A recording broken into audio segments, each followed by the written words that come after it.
കുരുക്ഷേത്രയുദ്ധത്തിൽ തുല്യശക്തികളായ അർജുനനും കർണനും പരസ്പരം ഏറ്റുമുട്ടുന്നു. അർജുനന്റെ അമ്പ് ഏൽക്കുന്ന ശക്തിയിൽ കർണന്റെ രഥം ഏറെ ദൂരെ പിറകിലേക്ക് പോയിക്കൊണ്ടിരിക്കുന്നു. തിരിച്ച് കർണൻ അമ്പ് എയ്യുമ്പോൾ അതേറ്റ് അർജുനന്റെ രഥം 7 അടി മാത്രം പിറകിലേക്ക് പോകുന്നു. പക്ഷേ ഓരോ തവണയും രഥം 7 അടി പിറകിലേക്ക് പോകുമ്പോൾ ശ്രീകൃഷ്ണൻ പറയും, എത്ര വീരനാണ് കർണൻ. അർജുനന്റെ ബാണം കൊണ്ട് കർണരഥം ഒരുപാട് ദൂരം പിറകിലേക്ക് പോകുമ്പോൾ ശ്രീകൃഷ്ണൻ മിണ്ടാതെ ഇരിക്കും. ഒരുപാട് തവണ ഇതുതന്നെ ആവർത്തിച്ചപ്പോൾ അർജുനൻ അസ്വസ്ഥനായി ശ്രീകൃഷ്ണനോട് ചോദിച്ചു, ഹേ വാസുദേവ, അങ്ങ് എന്ത് പക്ഷഭേദമാണ് കാണിക്കുന്നത്? നമ്മുടെ രഥം 7 അടി മാത്രമേ പിറകിലേക്ക് പോകുന്നുള്ളൂ.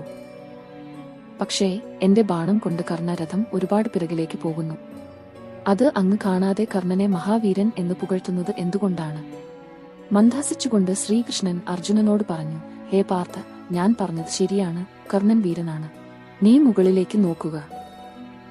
നിന്റെ രഥത്തിന്റെ കൊടിക്കൂറയിൽ ലോകത്തിലെ ഏറ്റവും ശക്തനായ വീര ഹനുമാനും മുന്നിൽ സാരഥിയായി ഞാൻ വാസുദേവ കൃഷ്ണനും ഉണ്ടായിട്ടും കർണന്റെ ബാണം ഏറ്റു രഥം 7 അടി പിറകിലേക്ക് പോകുന്നു. അപ്പോൾ ഞങ്ങൾ രണ്ടും ഇല്ലായിരുന്നെങ്കിൽ നിന്റെ രഥത്തിന്റെ അസ്തിത്വം തന്നെ ഇല്ലാതെ ആകുമായിരുന്നു. സത്യം തിരിച്ചറിഞ്ഞപ്പോൾ അർജുനൻ ഇളഭ്യനായി. ഇതാണ് കഥ. ഇത് കേൾക്കുമ്പോൾ മറ്റൊരു വിഭാഗം ചോദിക്കുന്ന ചോദ്യം, അത്രമാത്രം ശക്തനും ജരാസന്ധനെ പോലും മല്ലയുദ്ധത്തിൽ പരാജയപ്പെടുത്തി എന്ന് അവകാശപ്പെടുകയും ചെയ്യുന്ന കർണനു എന്തുകൊണ്ട് ഭൂമിയിൽ ആണ്ടുപോയ സ്വന്തം രഥം നിഷ്പ്രയാസം ഉയർത്തുവാൻ സാധിക്കാതെ പോയത്?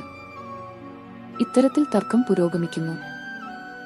യഥാർത്ഥത്തിൽ മുകളിൽ പറഞ്ഞ സംഭാഷണം ആധികാരിക വ്യാസഭാരത പതിപ്പുകളിൽ ഒന്നും തന്നെ ഇല്ലാത്തതാണ്. ഏറ്റവും ആധികാരികമായി കരുതപ്പെടുന്നു ഗീത പ്രസ്, പിന്നെ കേസരി മോഹൻ ഗാംഗുലി അഥവാ KNG എഡിഷൻ, മലയാളത്തിൽ വിദ്വാൻ പ്രകാശം പതിപ്പ്, ഔദ്യോഗിക പതിപ്പായ ബോറി ക്രിട്ടിക്കൽ എഡിഷൻ.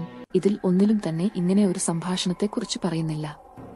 ഇത് ശിവാജി സാവന്തിന്റെ കർണൻ മുതലായ നോവലുകളുടെ ഒരു സൃഷ്ടി മാത്രമാണ്. സ്വന്തം നോവലിന് ആകർഷകത്വവും മിഴിവും നൽകാൻ എല്ലാ നോവലിസ്റ്റുകളും ദുർബലമായ സ്രോതസ്സുകളെയോ നാടൻ ചെല്ലുകളെയോ അല്ലെങ്കിൽ സ്വന്തം ഭാവനയെ തന്നെയോ ഒരു റെഫറൻസ് ആക്കി എടുക്കാറുണ്ട്. ജാതകഥകളിൽ പോലും ഒരു കഥയിൽ ദശരഥനന്ദനായ രാമന്റെ സഹോദരിയാണ് സീത. മഹാഭാരതം വായിച്ച ശേഷം വേണമെങ്കിൽ നിങ്ങൾക്കും ഒരു നോവൽ സൃഷ്ടിക്കാവുന്നതാണ്. ക്ഷേത്രങ്ങളുടെ ഫേസ്ബുക്ക് പേജുകളിൽ ഉൾപ്പെടെ പ്രത്യക്ഷപ്പെടുന്ന ഇത്തരം കഥകൾ വിശ്വസിച്ച് അനാവശ്യ തർക്കങ്ങളിൽ ചെന്നുപെടാതിരിക്കാൻ ശ്രദ്ധിക്കുക.